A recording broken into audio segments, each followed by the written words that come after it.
नमस्ते और ओम शांति। आप सब श्रोताओं को आपका स्वागत है आपके 333वें दिन के ईश्वरीय वरदान में। मैं आशा करता हूं कि आपको 332वें दिन का ईश्वरीय वरदान, जो कि कल हिमपात स्नोफॉल की वजह से हम रिकॉर्ड नहीं कर पाए और ना ही हम अपलोड कर पाए बिकॉज इंटरनेट नहीं था, तो आपको वो मिल गया होगा, आपने सुन लिया होगा। तो आज आपका डबल होमवर्क है, आपको दो वरदान समझने हैं और सोचना है उनके बारे में और मेडिटेट करना है उनके ऊपर। तो लेके चलें आज का ईश्वरीय वरदान। परमात्मा आज हमें याद दिलाते हैं इस वरदान में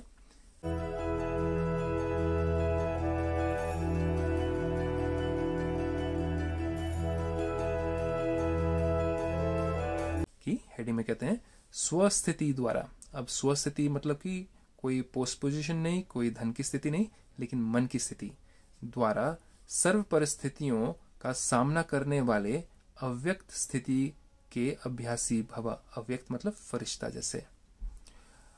विस्तार में चलते हैं।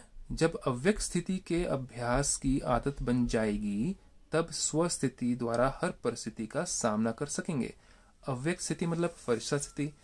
फरिश्ता मतलब वो आत्माएं, वो सफेद वस्त्र वाले जो कि हवा में उड़ने वाले नहीं। फरिश्ते आप भी बन सकते हैं, फरिश्ता मैं भी बन सकता हूं, लेकिन हमें इन फर्श वाली चीजें मतलब धन दौलत नाम मान शान, इन सब चीजों से रिश्ता जिनका टूटा होता है वो होते हैं फरिश्ते। इसलिए आप देखेंगे कि फरिश्ते को हमेशा हवा में उड़ता दिखाते हैं और हमारे पैर कहाँ हैं? जमीन पर हैं। तो फरिश्ता हवा में क्यों उड़ता दिखाते हैं? क्योंकि वो हल्का होता है, जिसके अंदर मेरापन नहीं होता। ये मेरी चीज है, वो मेरा घर है, ये मेरी प्रॉपर्टी, ये मेरा बैंक बैलेंस। उनके अंदर इन चीजों से कोई वास्ता नहीं होता है उनके पास में ये सब कुछ, लेकिन उनका बिछुड़ने से उन चीजों के साथ में उनको दुख नहीं होता। वो उन चीजों को परमात्मा की देन समझते हैं और परमात्मा के कार्य में लगाते हैं, इसलिए वो फरिश्ते जैसे बन जाते हैं। तो आप फरिश्ता तब बन सकते हैं जब आपको कोई भी कर्म करते समय नाम मान शान इज्जत की इच्छा ना हो, धन दौलत की प्राप्ति की इच्छा ना हो, बैंक बैलेंस बढ़ने की प्राप्ति की इच्छा ना हो, तब आप भी फरिश्ता बन सकते हैं। जब आप हर एक का कल्याण का सोचते हैं, आप सिर्फ अपने घर बार वालों का नहीं, माता पिता भाई बहन का ही नहीं, बच्चों का ही नहीं, लेकिन सारी दुनिया ही आपके, हर कोई आपके माता पिता भाई बहन है, आप सबका कल्याण करने की सोचते हैं, तब आप फरिश्ता बन जाते हैं। तो आप समझ गए होंगे अव्यक्त मतलब फरिश्ता। विस्तार में लेके चले। जब अव्यक्त स्थिति के अभ्यास की आदत बन जाएगी तब स्वस्थिति, क्योंकि हमारी अटैचमेंट सारी चीजों से छूट गई, तो हमारी स्वस्थिति मन कैसा होगा? स्टेबल होगा। तब स्वस्थिति द्वारा हर परिस्थिति का सामना कर सकेंगे। बहुत ही ऑब्वियस सी बात है। और ये आदत अदालत में जाने से बचा देगी। कौन सी अदालत? परमात्मा की अदालत। जो आत्मा ये मेरा था, वो मेरा था, ये मेरी चीज है, वो मेरी चीज है, जो लूटपाट जो लगी हुई है, जो भाई भाई आपस में धन संपत्ति के लिए लड़ते हैं, वो तो परमात्मा की अदालत में बैठेंगे ही बैठेंगे, है ना, जो कि ऐसे पाप कर रहे होते हैं। तो उस अदालत में जाने से बच जाएंगे। बचा देगी कौन सी स्थिति? अव्यक्त स्थिति, फरिश्ता स्थिति। इसलिए इस अभ्यास को जब नेचुरल और नेचर बनाओ। किस चीज का अभ्यास? मुझे अव्यक्त बनना है, मुझे धन दौलत नाम मान शान अपने संबंधी सबसे मुझको रिश्ता बिल्कुल पवित्र बना देना है, कुछ लेन देन का रिश्ता रखना नहीं है। तब जाके अव्यक्त बन पाएंगे, तब जाके हम नेचुरली हम हर परिस्थिति को फेस कर पाएंगे। अब परिस्थितियां क्या आएंगी उनको देखते हैं। नेचुरल कैलामिटीज हों, क्योंकि जब सामना करने वाले स्वस्थिति से हर परिस्थिति को पार करने की शक्ति धारण कर लेंगे, तब पर्दा खोलेगा। कौन सा पर्दा?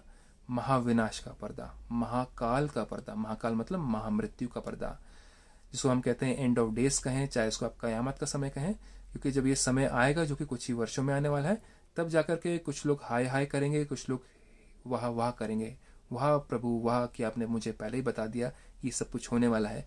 मैंने अपने आप को फरिश्ता जैसे बना दिया, हल्का कर लिया। मेरापन, मैं मेरी चीजें, मेरे संबंधी, मेरे बच्चे, मेरे भाई बहन, ये मैं करने से मैं बच गया। इसलिए आज ये भूकंप में, ये तीसरे महाविश्व युद्ध में, ये सब कुछ जो छिन रही हैं चीजें लोगों की, वो हाय हाय कर रहे हैं, लेकिन मेरी भी चीजें जो आंखों के सामने छिनी जा रही हैं, उनको मैं अपना मानता ही नहीं था। तो मैंने वो प्रैक्टिस कर ली मेडिटेशन के द्वारा, और मैं आज मुक्त हो गया। मेरे आंखों के सामने वो सारी चीजें में से छीन ली जा रही हैं, लेकिन मुझे किसी प्रकार का दुख नहीं हो रहा है। उसको कहते हैं फरिश्ता। तो इसको कैसे करें, इसको कैसे बनाएं स्थिति को? मन इतना बिल्कुल अचल अडोल कैसे हो, इतना स्ट्रांग कैसे बने, उसके लिए आपको राजयोग की विद्या जो कि है 7 डेज ब्रह्मा कुमारी इसका स्पिरिचुअल कोर्स लेना पड़ेगा। लॉजिकली साइंटिफिकली समझना पड़ेगा कि समय बहुत कम रह गया इस दुनिया को परिवर्तन होने का। कलयुग बस खत्म हुआ कि हुआ। क्या आप तैयार हैं वो खत्म होने के लिए? क्या आप तैयार हैं उस भूकंप में? क्या आप तैयार हैं उस सुनामी के लिए?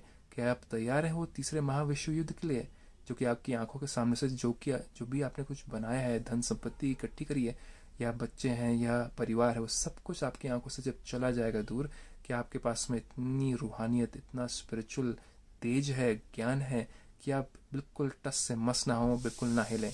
तो उसके लिए तो आपको ज्ञान तो लेना पड़ेगा, तैयारी आज से ही करनी पड़ेगी।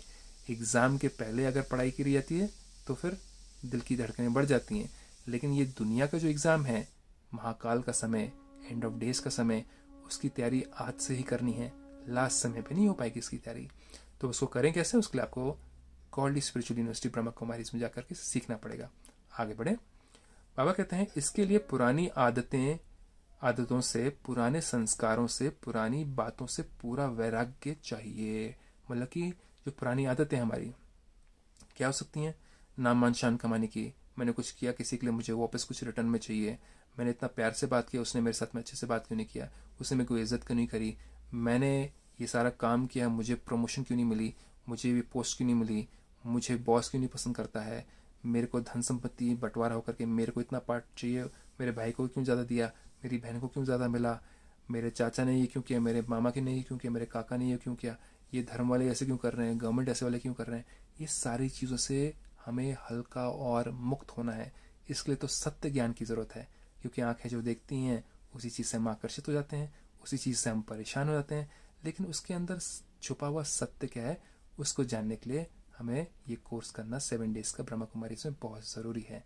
तो आप भी ज़रूर उसको जाके करें, और आज के 333 दिन के वरदान से कुछ अगर आपने सीखा हो तो आप ज़रूर औरों के साथ शेयर करें।